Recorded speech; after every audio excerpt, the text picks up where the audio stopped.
presente simple en inglés parece fácil, pero tiene alguna trampa que hace fallar a casi todo el mundo. En este vídeo lo vas a entender en solo 3 minutos, sin reglas raras y con ejemplos claros. ¿Preparado?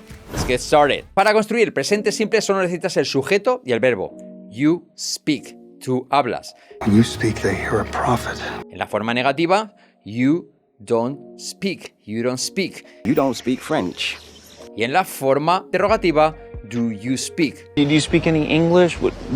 Así que, en claro, simplemente necesitas añadir do o don't para la forma negativa o interrogativa, ¿vale? Profundizando algo más para que se te quede bien, fíjate que la afirmativa es literalmente como en español.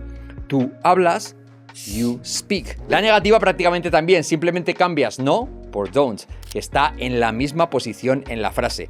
Tú no hablas, you don't speak. En la pregunta piensa que sustituyes el interrogante inicial en español por el do en inglés. Tú hablas, do you speak, es decir, piensa que do es lo mismo que el interrogante en español. Es una palabra, pero no se traduce por nada, al igual que el símbolo de interrogación en español, no se traduce por nada, ¿vale? Ahora bien, mucha atención a la tercera persona del singular. Con he, él y she, ella, vamos a tener que añadir una S al verbo. Es la única persona que se conjuga, la tercera. En español cambia cada persona y en inglés solo la tercera. Hablo, hablas, habla, hablamos. En inglés solo hay una que se conjuga, la tercera persona, pero hay que hacerla. Si no, sonaría como si en español dijéramos él hablar, como un indio, ¿vale? En lugar de él habla. Así que importante hacer la S. Así es como queda en afirmativa, negativa de pregunta, la tercera persona. He speaks English, él habla inglés, añadimos la S, he speaks English. En la forma negativa, el don't se transforma por doesn't. La T no se pronuncia, doesn't, ¿vale? He doesn't, de cómo resuelve, he doesn't speak English. Repite conmigo, he doesn't speak English. Él no habla inglés. Te darás cuenta que la S ha desaparecido de speak. ¿Por qué? Porque se ha quedado en el auxiliar doesn't. En you talk decimos cuando usamos el does, la S se queda atrás. Y en la interrogativa, el do se convierte en does. De la misma manera, la S desaparece del verbo speak porque se la queda el auxiliar. Cuando usamos el does, la S se queda atrás, ¿ves?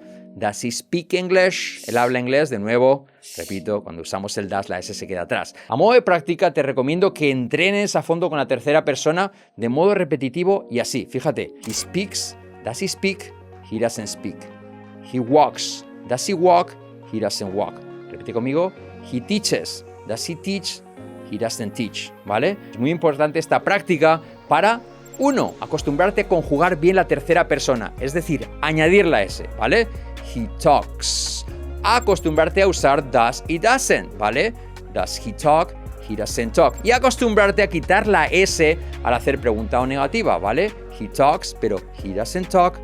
Does he talk? ¿Para qué sirve el presente simple? Sirve para hablar de hábitos, generalidades y también de características. Los hábitos, ¿vale? She wakes up every day at 6. Ella se despierta todos los días a las 6. Ese es su hábito. O también, after dinner, he watches TV. Después de cenar, él ve la tele. Es lo que hace todas las noches. O las generalidades. Children like candy. A los niños les gustan los caramelos, ¿vale? Aquí tenemos una generalidad. A la mayoría de ellos, de los niños, les gusta comer dulces o caramelos, ¿vale? Las características. Por ejemplo, la característica del agua es que hierve a 100 grados. Water boils at 100 degrees. Adverbios de frecuencia. Como el presente simple sirve para hablar de hábitos, se utiliza muy a menudo con lo que llamamos adverbios de frecuencia. Por ejemplo, nunca.